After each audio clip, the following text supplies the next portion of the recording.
Welcome back to WagerTalk.com. I'm Marco D'Angelo, joined by Brian Leonard, also of WagerTalk. And Brian, we're going to talk NFL futures betting.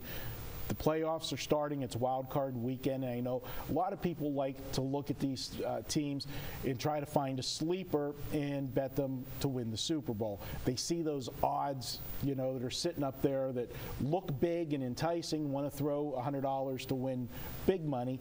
And I don't know about you, but for me, the majority of the time, if you're liking one of these teams that's a bigger price and they're playing wild card weekend, you're better off betting that team on a manual parlay where you just keep rolling it over, betting them on the money line each week.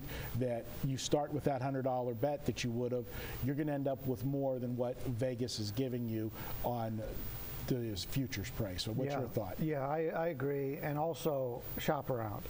I mean, we were just discussing a couple of books here. We're going places from 32 to 1 to 44 to 1, just checking two spots. So always check around and look for that. But a lot of people would look, if you want to play the favorites, the Seattle's at 2 to 1 or whatever, those are the ones you want to roll over because you're not getting big payouts for something like that. For right now, if you're looking to play, Baltimore at 44 to 1, which is out there right now, I think you're not going to get a 44 to 1 if you roll over. But it all depends on who they're going to play, what the projected odds are going to play. So you need to find out if a 7-point favorite, what's the fair line on a 7-point favorite, what are you going to get back, things like that. In fact, the wife and I, just as a small bet, it was more of a hedge type of thing because neither one of us liked Florida State. We found 3 to 1. And we bet, a little bit on Florida State at 3 to 1. I said, that's a bad line. Yeah. Well, anyway, they got down to like 2 to 1. So I said, well, we got a good bet. I hope I lose it because I didn't want Florida State to win. But you could find major differences like that as it goes along. And generally speaking, the house is going to hold a little bit more on these future bets. I know it's a big rake for the season totals when they put out the Super Bowl prices. I'm not sure exactly what the hold is for the playoffs, but it's still going to be, the house isn't going to lose any money, that's for sure. Yeah, the odds of the favorite teams coming in, I mean, everybody looks at it and says, well, New England is really good. Yeah. Green Bay's really good. And Seattle's really good. But go back halfway through the season, there was times where Tom Brady was written off. He's too old to play. The Green Bay defense is lousy. Getting back to the settle down, relax. Yeah.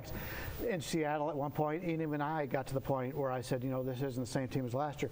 So just because a team looks really good right now doesn't mean they can't lose in the playoffs, because how many times do we get a team that's supposed to be the clear best team and they don't go to the Super Bowl, they don't win it?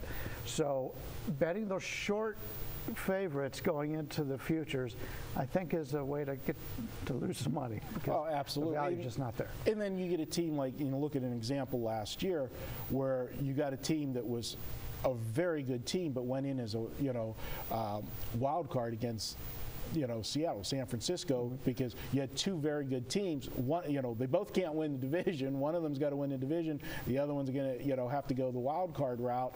And they ended up in the championship game.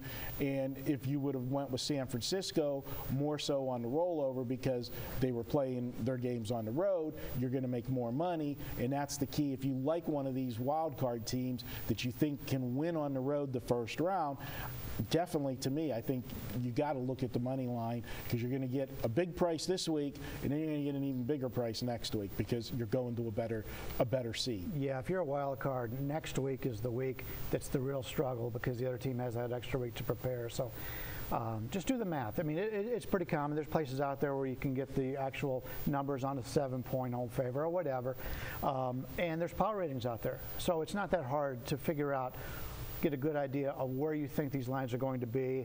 Just double them up, triple them up, and then you can figure out what's the best bet. And that's really what we're looking for, is when you're betting a future, you want the biggest payoff possible. So just keep that in mind. Just because it's on the futures board does not mean that's the best line you're going to get. Absolutely. All right, he's Brian Leonard. I'm Marco D'Angelo. Appreciate you watching.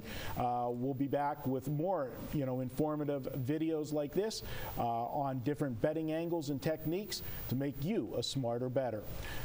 Thanks for watching WagerTalk.com.